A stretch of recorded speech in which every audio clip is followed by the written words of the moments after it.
All right, we are back, y'all, and I promised you we were going to have a part 2, and Marques pulled up to the studio. Welcome back, Marques. Hey, thank you, Queen Shiba. Thank part 2. you. And if you missed part 1, make sure that you tune into part 1.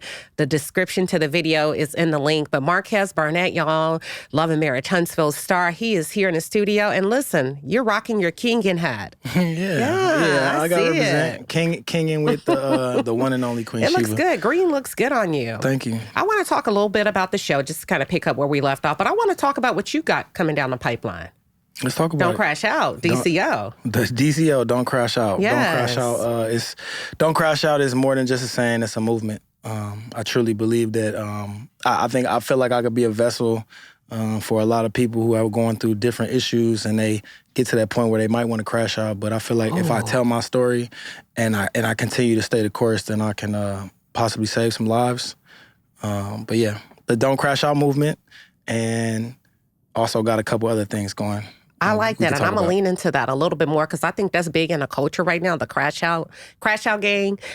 Speaking of crash out, Love and Marriage Huntsville is a show where we've seen plenty of the cast members crash out. Listen, it ain't nothing new to us.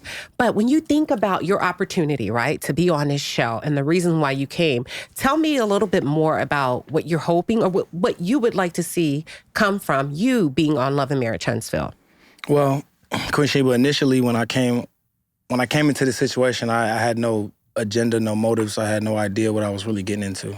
And then as I progressed, I realized that I've been put in a position where my life has been put out there, and it's been a lot of negativity. It's been a lot of things. I came on there trying to, I guess, defend myself, and I realized that really that God put me in a position to expose what's kind of going on in my life, and then also be that vessel for the men who are going through these issues and have no one to talk to. I feel like I've been screaming the loudest and no one's been hearing me. I feel like they're starting to see it unfold on TV. And I really have been in a position, I've been in some dark places this last year based on knowing my true character and who I am and trying to express the truth and trying to do all this and having all these different things coming into me in a negative way, where it had my moments where I wanted to crash out, meaning I was going to do something that I know the outcome's not going to be good. Doesn't mean that I'm going to kill someone. It doesn't matter. I was at a point where, I was about to lose it all. And I realized that I can't do that because there's a bigger picture, which is my children. And if I crash out, nobody wins. Speaking of, I want to talk a little bit about that because what you just triggered for me is men's mental health, especially being an African-American male man. Let's talk a little bit more about that from a mental health standpoint. When you said, hey, I was a year ago, things were a little bit different. Do you feel like it's a stigma as it relates to men and being able to ask for what you need by way of support, expressing yourself emotionally? What comes to mind when you think about the mental health of it all? What comes to mind is that what comes to mind for me is that I think a lot of people just assume that men are okay and that you're supposed to be this strong and you're supposed to just suck it up. But I think a lot of our mental health is pushed by the wayside because they look at us to be strong and they look to be this and they feel like whatever perception of a man they have, that's what they perceive. So when I show emotion or when I cry, they're like, why are you crying? Why is he always crying? I was one of them people, but go ahead. I'm guilty. My tears come from the amount of anger I may have that I know I can't. That's the don't crash out moment. My tears are not of weakness. My tears are because I can't do what I really want to do. In life? No, not in life. When it comes to being a man and being triggered and resorting to violence. I can't do that because something in my spirit says that there's a bigger picture.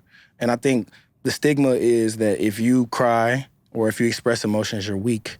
And I think, if anything, that it expressing emotion and crying shows how strong you are because it's very easy to react. It takes a lot more as a man to, absorb it internally and understand and then be able to talk about it. And that's what I believe that's my purpose now, is to be able to create a conversation on TV and discuss men's mental health. I like that. Now it's starting to make sense to me because not only when you say it's important to reel yourself in because you're a man, that's one dynamic, but the other dynamic is you're a father.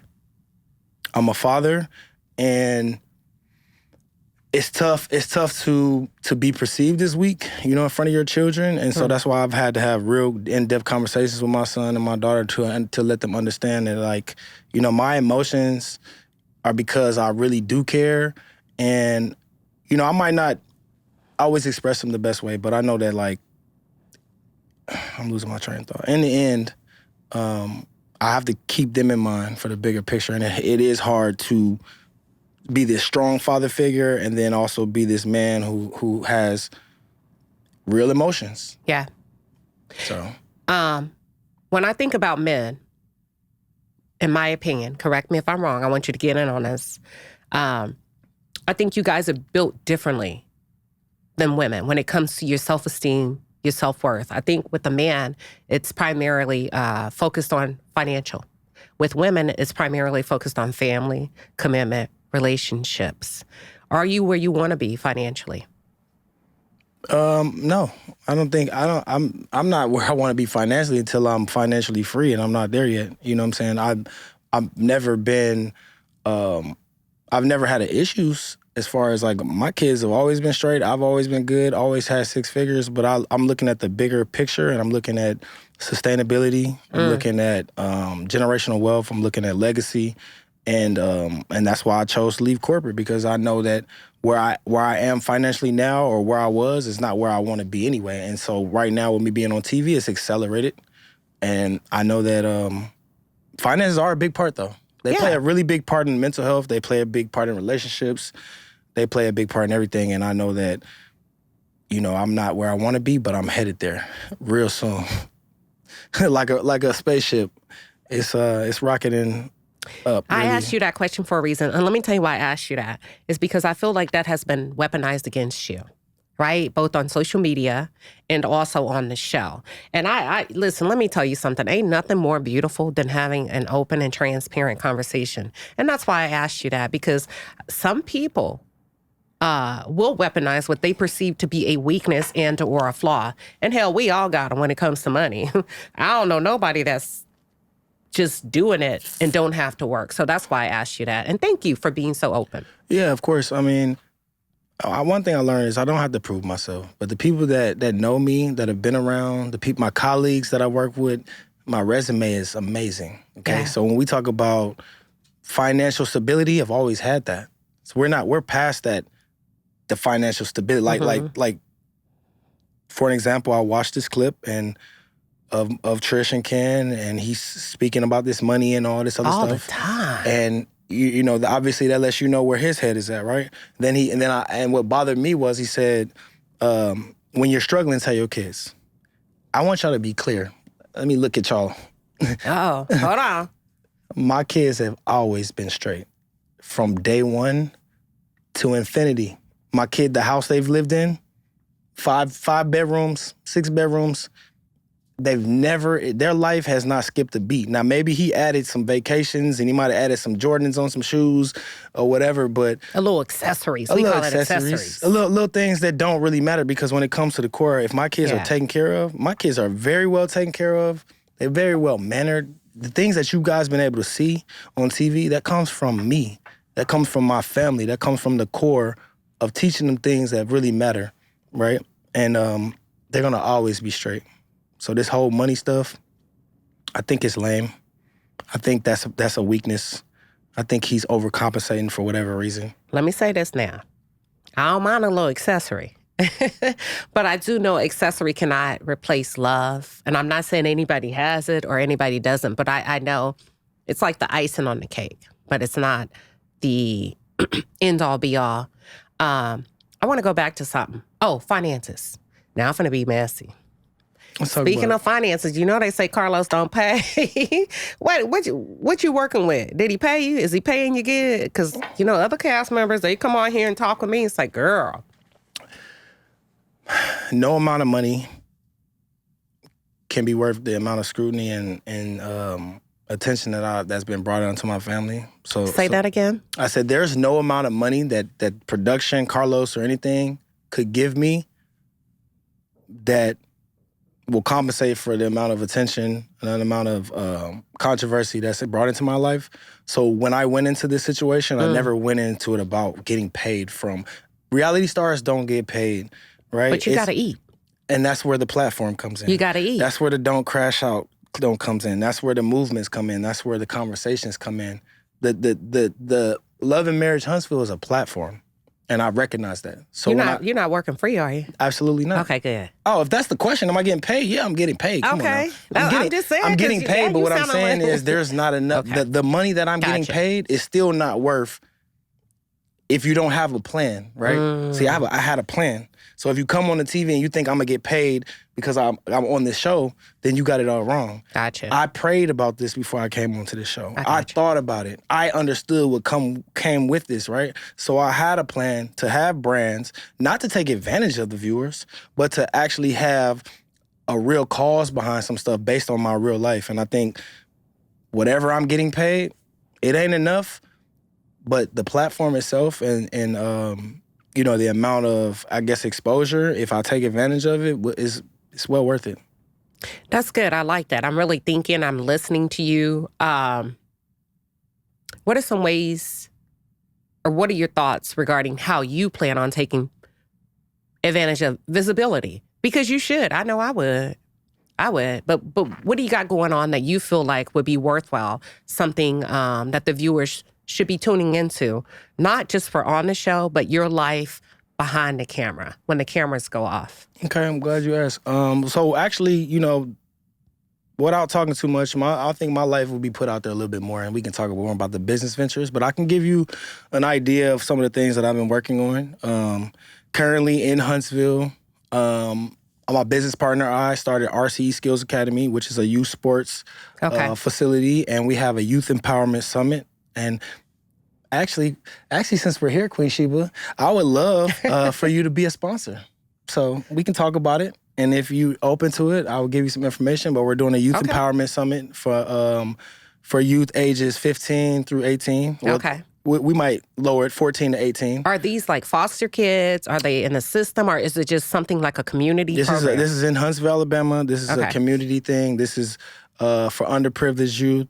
We'll be partnering with Boys and Girls Club, Harris Home, a lot of different things. We're trying to get back to the core. When I was in Huntsville, I started a youth basketball facility with my business partner, Ronnie Elliott, and the whole idea was to be able to bring underprivileged kids into this facility, teach them basketball, teach them financial literacy, give them a whole blueprint on life, right? Gotcha. And we kind of moved away from that based on the cost of facilities and stuff like that. So I'm coming back to do business development and also get sponsorship for this youth empowerment summit that we'll be doing early March. So that's one aspect. That's good. Also, I have a men's care line called Alien Men's Care. My aunt Valerie, who owns Wholesale Natural Body Care, can't tell you who some of her clients are, but if you knew, you'd know. Okay. She's actually helping me develop my men's care line after my father, Arthur Leon, who passed away. So I'm definitely going to be pushing that, showcasing, you know, that the whole cosmetics for men, you know, bald head, I'm here beard, for it. all of that. So those are the two lowest hanging fruits when we talk about business ventures that I'm working on in Huntsville actively. Gotcha. And then I also have the Don't Crash Out clothing brand and movement. Then I have the Whoop Whoop. Shout out to Melody Cherie. We have that. We have that brand. She's now look. You know what I'm saying? So shout out to her. And then anything else that comes my way, you know, I'm open to it. But as long as, you know, I'm keeping God first. I love it. Keeping my family first, and then, you know. Thank you. Thank you for sharing and being open, because I'm all in your business. It's okay. Yeah. You know what? As the more and more you talk about the DCO movement, don't crash out, right? It makes me think. And I think about a few networks, before you can become a part of their reality shows and even appear as a main cast, you have to go through a deep, intense psychological assessment, wait for the the diagnosis or the outcome or the results. What is that process like, if it even exists on Love and Marriage Huntsville? Are you trying to get me in trouble? No, she's trying to get me in trouble, y'all. No, that's I got to be real careful how I talk about this, but that doesn't exist. Okay. So you don't have to do all of that. We should. Oh. We Okay, should. without talking about that, tell me why you think it's important that that should be established as a standard with all networks.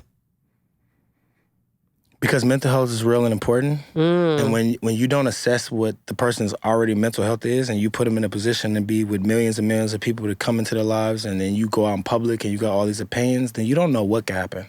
I think, thank God I got God in me, right? But I look back at was it Ricky Lake? Those situations. I think it's important. And I'm not, like I said, I'm not here to talk about the network and what's... We're just talking standards and best practices. It needs to improve. Okay. For Love and Marriage. That's a great opportunity. And I don't know what other networks Bravo, do, NBC. but I think from my experience, there has been a lack of what you're speaking on, even to this day. That's wow. Okay, because I know I talk to other people that are celebrities or reality stars, and some of them have gone through a very extensive process of a psychological assessment. And the reason why I ask you that, because you talked about where you were a year from now compared to today, and in the DCO movement, don't crash out. I was like, you know what? That's a really good mental health question. Yeah, and that's the thing is that those questions and conversations are not being had even from a like a network side. I think I've been the one expressing the emotions and mental health more than anybody else. I think people look at me and they feel like I'm unhinged and I'm delusional and I'm all this other stuff, but they don't understand all the intricacies of just my life, where it was before Love and Marriage Huntsville, where it is, and where I'm expecting to go, and it's a lot. Where was it before? I don't think I have a full grasp, but if you had to summarize it, where were you before Love and Marriage Huntsville? My relationship with Trish was good.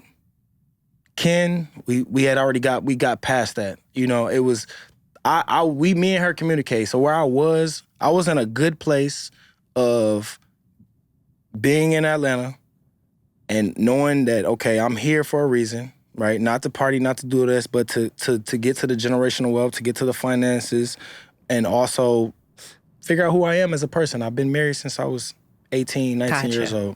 Never really got a chance to fully figure it out. I was in a better place when it comes to finances as well, because I was working corporate, and let's be clear, I quit corporate.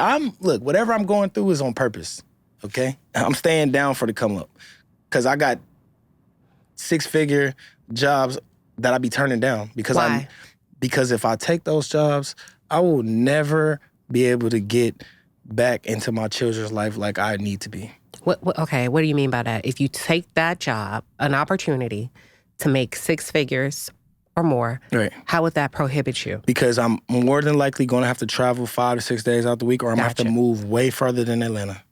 All the jobs that want me are in California, DC. The whole point is I need this time to work on my entrepreneurship, work on being, work on my mental health and stuff. And I know that working, when you work a job, it's hard for you to really come up and do the things you want to do, because you just got to go to work and you get into the normalization of just working and coming home and all that. And I think my focus is definitely on my children and being able to spend the most time with them. And I spent plenty of time away from them traveling for work, and I don't want to do that no more.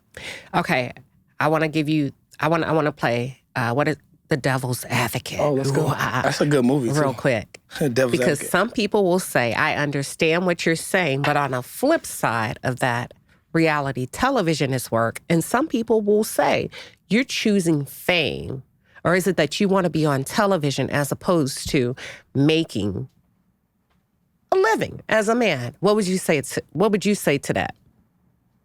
Just think about it. Look at me. I don't care about being famous. I could give 2 fucks about being famous. Excuse me. I don't care about being famous. I've sacrificed. That's where I'm at. I've already sacrificed a lot, and we're on TV now. And so I know that, yes, I could take a 6-figure job and do whatever people say, oh, this. No, we're here now. I see a bigger picture, and I feel like it's a movement, and I feel like it'll be something that will allow the finances and the generational wealth and stuff to come. If I stay down for the come up, meaning if I stay down and stay faithful to what my core principal values are and what I see the bigger picture of, which is the don't crash out, all the different things that I know that's going to get me there, I will never have to go back to corporate. I'm turning it down on purpose. I'm sacrificing for the bigger picture. So it doesn't matter what television, bloggers, or anything have to say, because for one, y'all don't pay my bills. Y'all don't take care of my kids, and all of that has not stopped, regardless whether I'm corporate 6 figures or on TV. But I don't care about being famous at all. I want to ask you a question. There was a segment that Love and Marriage Huntsville released this weekend where your wife and her boyfriend got into a very intense, heated argument. At the end, it ended with him standing in front of the door and pointing out everything that he's done in that home financially, the cars, and he even said, your car is broke down somewhere. Considering that, do you think it's more important for you to be able to provide a level of financial support for that household because your kids are there, so that no man can come in and say, if it weren't for me, you wouldn't be here? What are your thoughts on that? That's personal between them two, because my kids are y'all gotta understand, we separate the two. My kids are straight, meaning that whatever bills, whatever dance, whatever food she needs, my kids still get it to this day. Instead of me sending it to Trish, I send it to my son. I send it to my daughter. So like all of that stuff that he's doing, that's an ego thing for him. That lets him know that he's lacking in certain other areas, whether it's physically or whatever, mentally or whatever, you're lacking, because any real man that really truly cares and gonna do all that is never gonna throw it in your face. And I'm gonna tell you what my grandma said. And Kenneth, you ain't never seen a Brinks truck follow a hearse. Money don't buy you DNA, buddy. So if you truly cared about my kids and you truly cared about Trish, you wouldn't put it in their face. Do you feel like he truly cares about Trish? Think about that. I don't want this to be a knee-jerk reaction to that question. Do you feel like your wife's boyfriend really cares about her? Let's not even talk about the kids yet. Care? I don't know. I can't speak. I don't know. That's fair. I really don't know. I had I felt like he cared in certain ways, but your actions speak louder than words. Okay. Has there been anything that you've witnessed or seen that goes against what you would deem as a caring individual? Everything. Anything dealing with this money. He's speaking on this money shit since day one.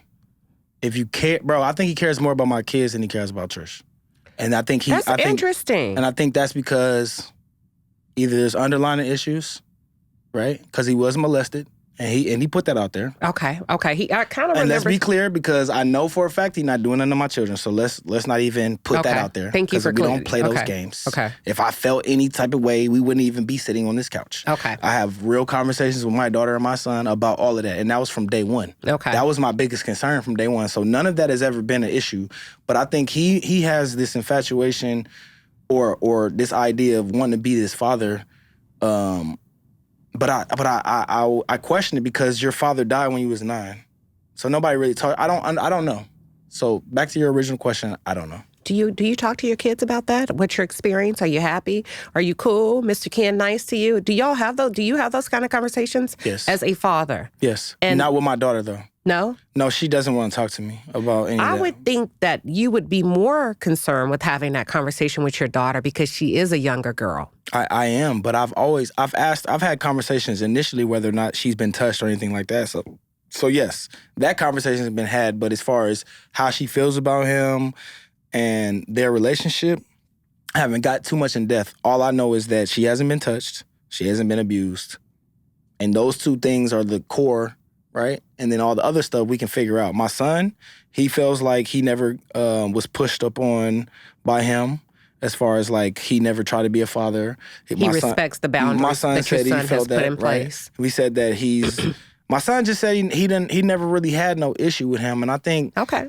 But I think it's very hard when you're talking about a man who really doesn't respect the father of the children that you say you love that much. So obviously he's gonna put on a certain front or whatever, right? a persona, like he's trying to do on TV as this good guy. But in actuality, what's the core and what is his real motives? I don't know, and I don't trust him. Okay. You know what I appreciate for what you didn't know? You said you don't know, as opposed to making up an answer. I think I think y'all's situation is a little bit different. I almost said co-parenting, but I really can't call it that yet. Maybe I'm judging. I got a question. Sorry, not to cut you off. Something came to mind. How do you co-parent with someone who hates you more than they love your kids? How do you what? How do you co-parent with someone who hates you more than they love your kids? Because that's how I feel. Are you speaking about? Speaking from my situation, I feel like she hates me more than she loves my kids. Because if she did, we wouldn't even be going through half of this. That's a good question. I mean, maybe that's something that you all have to figure out as a mother and a father. And you know what? Sometimes that could be a great introduction into family therapy. I'm with it. I'm off. I've been off of therapy since now, day if one. Love and Marriage Huntsville, like when we talk about the Black excellence of it all, you see this family is struggling. You see that there's some dynamics that needs to be addressed. Why not put a professional there? And not a professional that we've seen before. Somebody, a new blood, a person that has been doing this for years that have great outcomes. I think that would be a great place to start with you and Trish first. Well, I've been asking, and if all goes well, we will have that. I've been in one talks. time. No, I've been in talks with the network because I told them. I mean, ultimately, my goal is to create more conversation. I came up with an idea for a reality show called Man to Man and Woman to Woman. And I feel like we need to have more conversations. There need to be almost like Ayana Van Zandt Fix My Life, but we need to bring... Okay, that's a good one. Call in Ayana. I'm ready. On network. Call in Ayana. Yeah, fix my life. What if Ayana came in? And what if, from her perspective, I don't know this to be true, hypothetically, you're the problem? Then what do I need? Then how do we fix it? Okay. I'm a solution-based person. Okay. And I'm taking accountability to the heart all 2025 and beyond. So if I'm the problem, and that's what I have, and let's be clear, I have to sit back and really think, what have I done? You know what I'm saying? And I'm still working on that, but if I'm the problem, then let's fix it. What's the solution? I'm a solution-based. Have you ever told your wife you're sorry? Yes. That's good. Early on. And even early on and even after.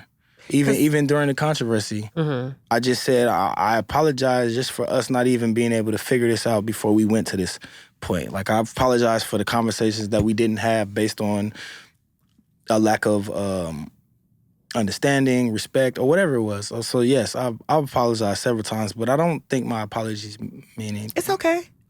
But if you could say anything in a camera today that would guarantee a positive move, like moving forward just a little bit in a positive direction, what would you say? Based on everything you've heard her say her problem was with you, some things may be new to you, right? What you're hearing, you may be like, I ain't never heard that before. That's new to me. But what do you think would get you all headed somewhat in the right direction if you had to just kind of put some thought to it? Like I said, I apologize for us never really having a real conversation and figuring it out prior to Ken being in the picture or the TV and stuff. What I could have done differently for sure is really, I think really getting us into the counseling and then also, I don't know, I'm struggling, Queen Sheba, because I feel like I've done a lot of things. There's a lot that I feel like I did do in an effort to make things better. So now I'm not quite sure exactly what I could do other than, yes, I apologize. And now all I can really do is just be there for my kids, like show up, get the house, do all the things that doesn't really, like, behind the scenes is what I'm really working on. And it's the relationship with my children, because that's, at the core, that's the only thing that really matters, and that's what's bothering me the most. Sometimes all you can do is apologize. Yeah. Sometimes all you can do is apologize. I want to say this, when we were talking about like reality television and the DCO, don't crash out and things of that nature. Martell, things of that nature. He says that a lot. But one thing I can honestly say to my audience is I'm a pretty good judge of character. I don't sense any maliciousness coming from you. I can tell an asshole when I sit in front of one. And I've sat in front of many. I don't sense any underlying agenda from you. So I wanted to say that to the audience first. I appreciate it. I don't see real recognize real. Well, I don't feel like you're tricky. I don't feel like you're trying to be tricky. I'm just living really in my truth, you. to be honest with you. Yeah. I think that's what thing that resonates so far, and what I've been told from not just the network, but my producers and people that know me, is that I've been authentic since day one. I came into probably the first 2 episodes with an idea of, I need to protect her. I don't want to say too much. I want to take accountability. But that accountability came out in a way of weakness, came out in a way of like abandonment and stuff like that. Because my way of taking accountability didn't resonate. But I also know that if I hadn't created that conversation, right, around men and abandonment and leaving your family and all that, we wouldn't be here. It wouldn't be such of a big storyline. So I see the bigger picture is I have to go through the BS because to the core and truly to who I am is the exact opposite of what I'm being portrayed. Also, Ken may not have been as open about his childhood traumas had you not leaned in, like they said, being sensitive. But I see what you're saying. Because you were an open vessel, I'm not saying you're taking credit, because that's not what you're saying. But when you look at the bigger picture, I can see how it can trickle down. I do want to say this, though. Dr. Heavenly said something. There was a few months ago, you appeared on Messy Mondays, Chad, with Dr. Heavenly and Carlos King. Dr. Heavenly said out of her own mouth, and that's Carlos's good friend, that you got a bad edit. Yeah. She said it. What are your thoughts? Because when you said I came in, my goal was to protect Trish. My goal was to take accountability. But damn, that turned into a whole different conversation when the final product was released. Do you feel like there were aspects of those conversations that maybe didn't make the airwaves? No, that was God's edit.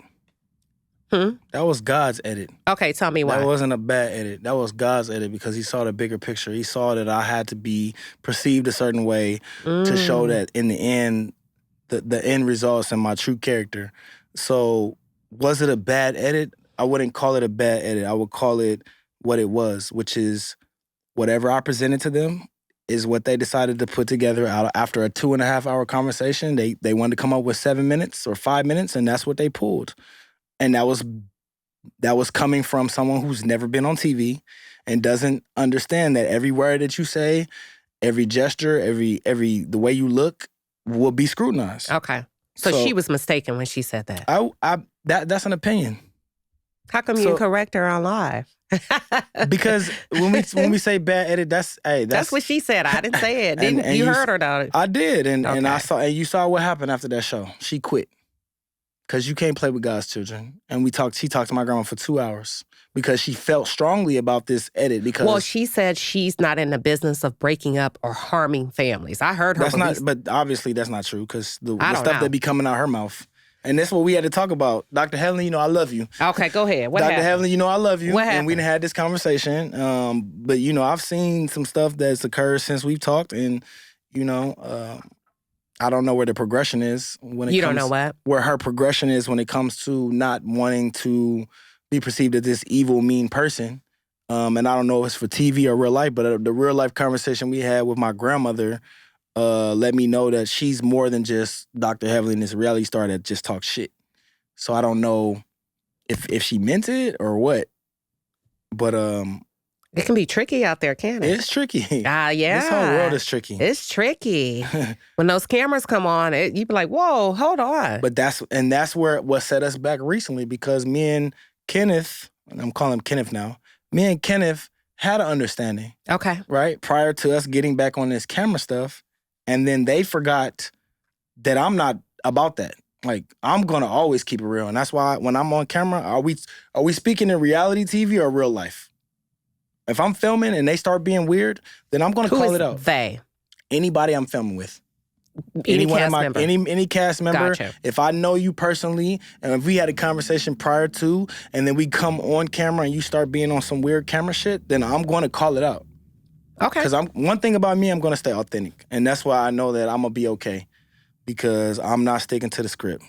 And you're not finna come on camera and play and do all this for ratings or editing. You're not gonna let anybody drive your narrative. Absolutely not. Or set the tone and the pace. That's what it sounds like. It sounds like you came in and there was an expectation from cast members the first time when you came to the show for you to say, do ABC. And it sounds like you were like, hell no. That's not my reality. That has not been my experience. I'm not talking about this season. I'm talking about your introduction last season. Yeah, and that's exactly what occurred. I came into here, and when I had that conversation with Marceau, and it was the exact opposite of what he would have told me in real life, I told him after that, I said, bro, I would slap you in real life after we filmed, because I know for a fact you would have never tried to come that hard without even, and one thing about Marceau, like I told him, I said, you never even tried to figure out where I was. So I'm asking advice from the wrong person. Oh. He never even tried to figure out where I was coming from. So that's on me. But if we talk about truth and reality, this is reality. I probably would have never came to him in real life if it wasn't for reality TV. But I did come to him with an open mind and an open heart that he would give me advice as a black man who's a father and a husband. You feel like he played with you on camera? Absolutely. He played in your face? Played in my face. Marceau, you played in that man's face. You played on the internet. We got a problem with that. Me and my homegirls. He went on Carlos and Dr. Heavenly and played on my face on their show and laughed and joked about it. You know what I'm saying? And I don't appreciate it, especially with what we're dealing with as black men in the mental health, and having another man who you might consider someone that you could talk to, and then they try to play. Even with Chris Fletcher, the conversation where he said that, he didn't know me. Well, what happens if I needed you? I might not know you, but I might need you as another black man and as a husband and as a father. In that moment, yeah, I might have been having a moment, but for you to say that, oh, I don't know him and I'm sorry, I'm asking the wrong people. Yes, I would say that, and that's not a bad thing. Actually, that's the thing to be grateful about. You need to find your tribe, and that may not be it. It ain't it. Nah, that's not it. And that's why we don't talk outside of the show. Yeah, that may not be your tribe. Let me ask you this. Are you okay with the stresses of reality television? That's my main concern. Yes. Because it can be a lot. Yes, I am okay. I'm going to tell you why. Because my faith and the amount of strength that I have in my soul and my spirit, and the amount of prayers that I have, and the amount of conversations I have with my children and my grandmother and the people that really matter, I am okay. Could I be better? Absolutely, but I'm not going to sit here and say that. I still got a good life. My bills are paid. I eat.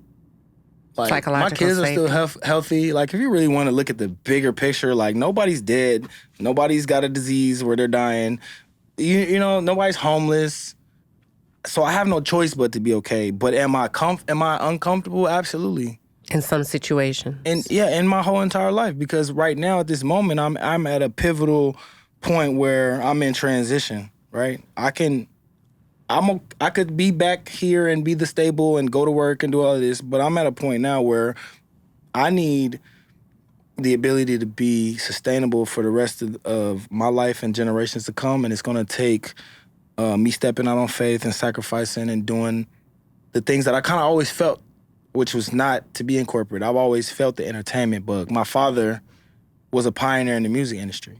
He discovered L.A. Reid and Babyface. He was the manager of Midnight Star, The Deal, Commodore. So I grew up around that music industry and the entertainment side, and I always felt like that's what I wanted to do. And I think this has kind of accelerated that in the entertainment, but I didn't know it was going to be me. I didn't know it was going to be reality. I always wanted to be behind the scenes. Can you sing? No, I don't sing, but my father was a manager, so I have an ear. I have an ability to see things in people and have ability to connect them. So I'm a connector. I can see things almost in like you. a scout.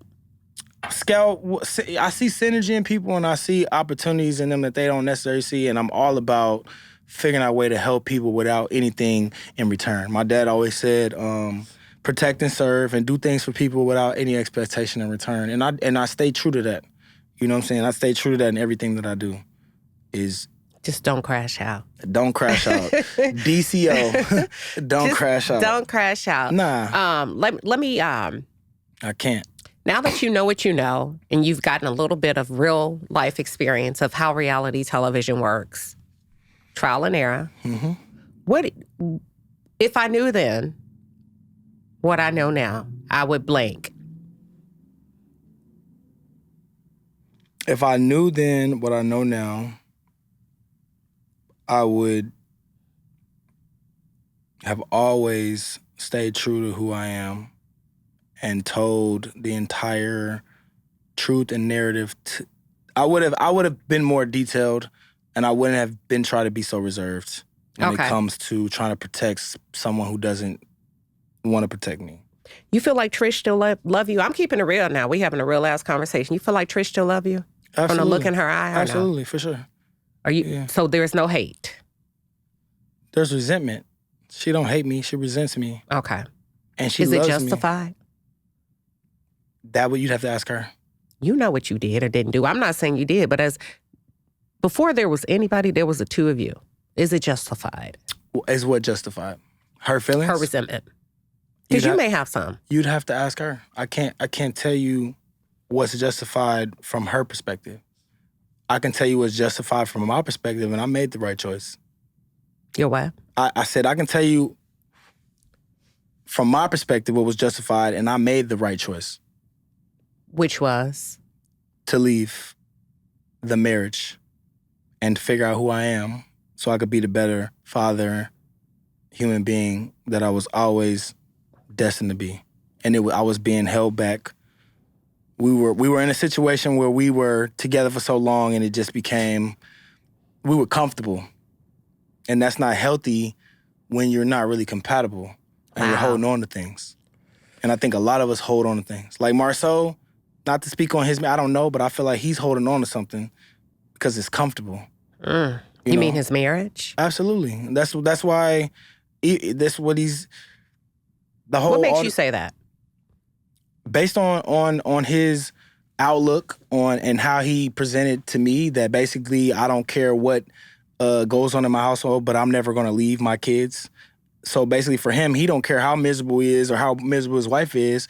To the outside looking in, I'm never going to leave because you can never say I left my kids.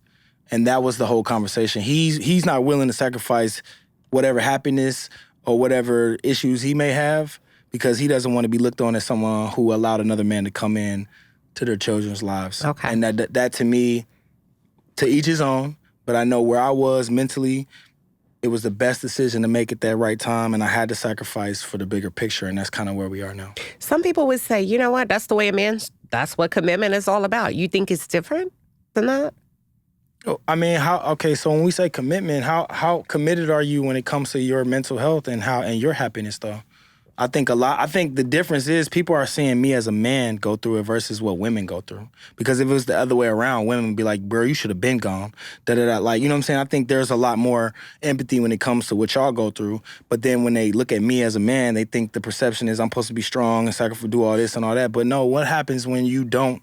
When you have a woman that constantly tries to tear you down and make you feel less than, and then there's financial, there's sexual issues, there's all kind of other things. Like, how long am I supposed to stay and be okay? I think people are okay. I think people are very realistic with the notion that marriages, relationships don't work out.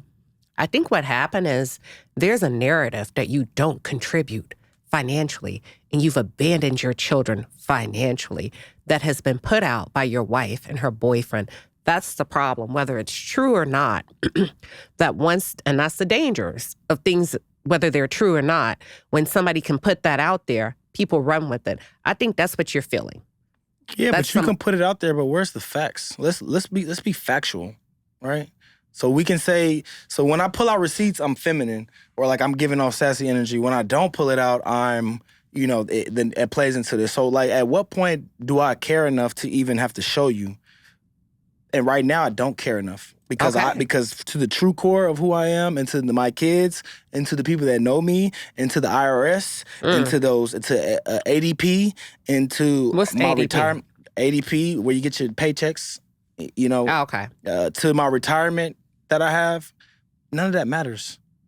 My kids are straight, and it has nothing to do with Ken. When I say straight, meaning that all necessity and needs are well taken care of. Okay. All the extra shit, that's on you, Kenneth. That's on you, my guy. That ain't got nothing to do with me. Thank you. Thank you for doing whatever you've done, right?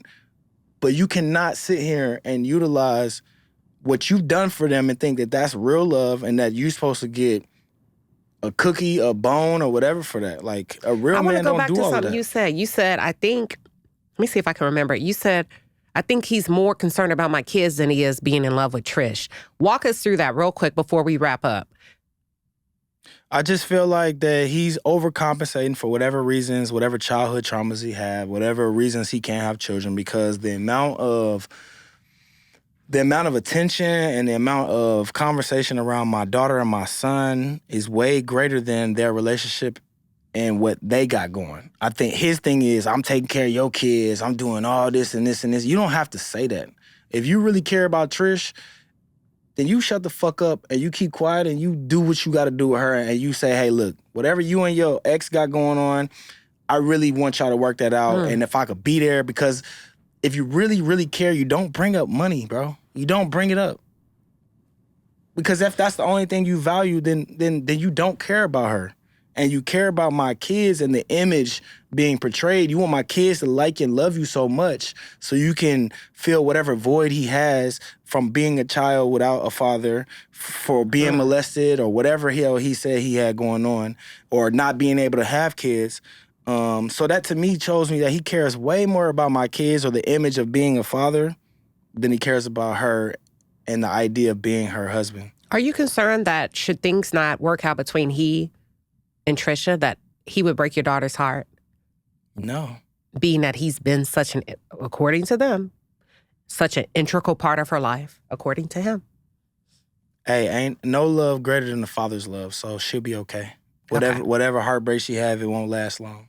That's why I'm staying down to the come up. I'm staying true to my daughter.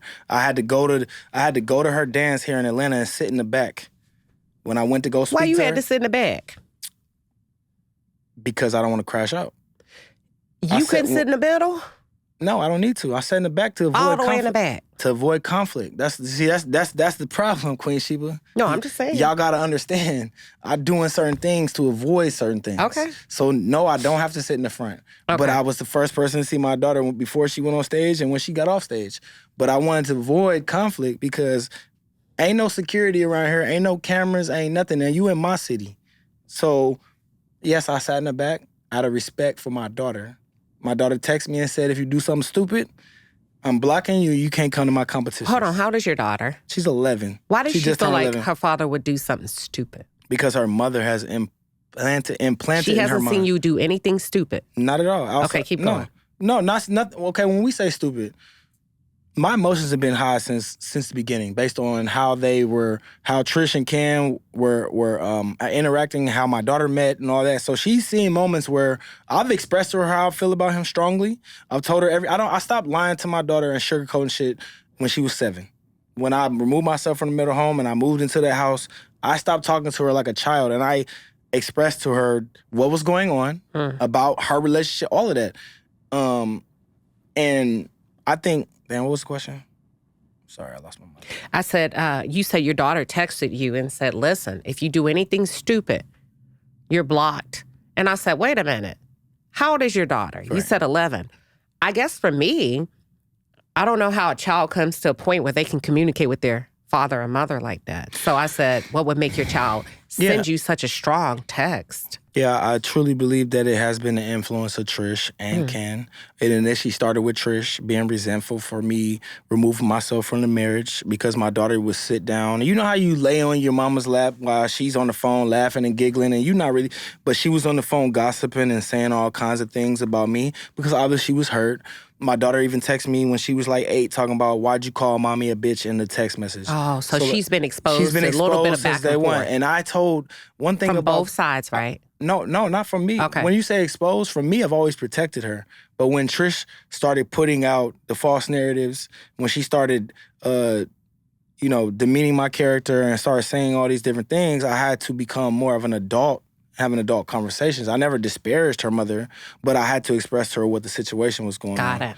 And I know that Trish has played a big factor because my daughter and her are like, they are joined at the hip. And so during that period before even Ken kind of came in, there was about a year of resentment. Sitting there talking about how a man never leaves his family and all this. So all of that stuff was implanted in her head because I truly feel that if you care about the kids, right, more than the situation in the bigger picture, you don't disparage the father and try to break that bond when there was never any issues with your children. This is a personal thing. So let me ask you this. This is a real ass question.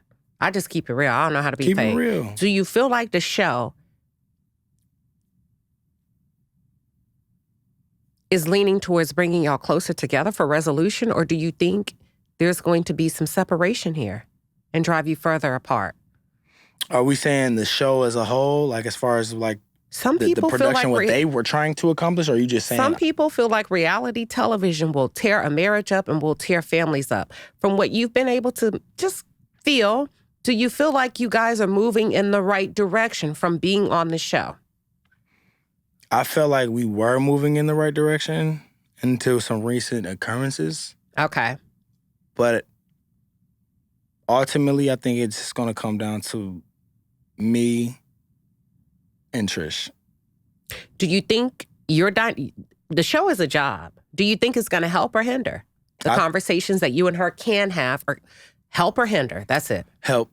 It's going to help? It has already helped. In what way? Because the conversations are being had. Before this, we weren't talking about shit. We were just kind of living comfortably. That's why it's been 4 years of this whole not being divorced. It wasn't that we're not trying to get divorced. We just ain't talk about shit. So I think this has accelerated the conversation. It's forcing you to address. It's forcing us to address the conversation. It's forcing us to address relationship that we've had. It's forcing us to address kin, our children, finances, mental health, all of that. So I think ultimately, from where I see it, right, because I see the bigger picture, is that it is helping. Okay. But it's also hurting. Oh, it's uncomfortable. It's hurting. Yeah, it's uncomfortable. It's hurting, and it's affecting the people around me. So I think for me now, because we're so far gone, that the only way for it to be all worth it is for me to stay the course, right? Control the narrative, create the brands and the movements behind it, so that way when 5 years from now, when we're not on TV, they can look at me and say, okay, he saw the bigger picture and it's working out. What's your hope? You hope what comes from? Because let's just keep it real. A part of this interview is because you're on the show. It's not like we pull regular people from the street into an interview and talk and not to say that people are not important. You guys are all important. But that's why you're here. So you hope what comes from you being on the show. If you could summarize it in the most beautiful way. I don't hope. I just pray that we can work through this for the betterment of these two beautiful children. For the mental health, I pray for Trish. I really pray for her and her mental health, my mental health, our families. I pray that at the end of all of this, it was not just to be on TV. I pray that we can figure this out. I pray that my kids are happy, healthy, and whole. That's it. Thank you. Thank you. All right, y'all. We're going to wrap up. Thank you for hanging out with us. But before we go, Kingin. With the queen. And if you like that hat, you can find it on QueenShiba.com. That's Queen Shiba with an I. All right. It looks good on you. Thank you. Yeah. I got a question real quick. I got to be a little bit messy now before we go. Now, listen. Trish said that you just mad because she got Ken and you don't. And they hinted at your preference. What do you say to that? I don't know if you remember that. A few months ago, y'all were going back and forth on the social media fight. I think I don't pay attention to nonsense. I think that when people are hurt, they say things that they feel like they can hurt. And I think one of the things that Black women tend to do is try to question your sexuality and your penis size, right? So to me, it means nothing. I don't have to prove myself. You didn't feel no way when she said that? No, because... About your kids seeing all of that? No, not at all. Because one thing about when it comes to that, especially as a man, if you defend yourself and you fighting over it, they think you gay. If you don't say enough, they think you gay. I really don't care. Gotcha. Honestly. Thank you for answering that. Well, listen, it's been a hell of a conversation. I'm glad that you came back. Based on everything we've talked about, based on you being on the show, your projects, what you got going on, first of all, kudos to you. Thank you. Kudos to you. Queen Shiba. What would you like to leave the audience with as it relates to you? I would just want to leave my authenticity, my story. You know, I want, like I said, I don't want this to just be us having 15 minutes of fame or whatever you call it. I see it more of a movement. And I think the Don't Crash Out movement, the Break Bread. I also didn't mention I have a Break Bread podcast where we bring two people or two families that are having conflict to sit down in front of a meal. And if they so choose to break bread at the end of that conversation, breaking bread meaning if you break bread with someone, you can no longer be enemies. And if you look at the root word of enemies, that means no longer be hostile. So you don't have to be best friends or nothing like that. So I think if we can bring people together for the betterment of the children, right, to no longer be hostile, then I think everybody wins. So what I would like to leave is that continue to follow my story.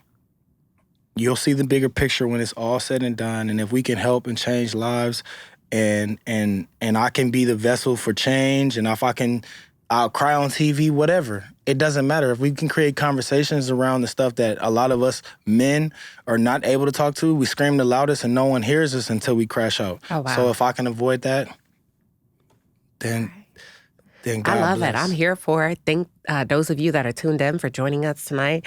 This is Marques Burnett. Tell them how they can reach you. You can follow me on all platforms by my name, Marques. It's not Marquez, Marquise, Marcus. Marques.Burnett, Marques, period, Burnett, Burnette, on all platforms. And I'll have my links for my merchandise coming up soon. And I'll definitely be sending y'all a care package. Shout out to you. And then you can find me on Love and Marriage Huntsville for, however long to come. Saturday night, at what time? 8 o'clock, 7 Central. 7 Central. 7 Central, 8 p.m. Eastern Standard Reunion's Time. coming up. I'm shaking some rooms. He's shaking some I'm shaking some rooms, and I'm staying true and authentic. All right. And, yeah. Thank you. You're welcome. Thank you, Queen Shiba. Thank you. Thank you, Bye-bye. ladies.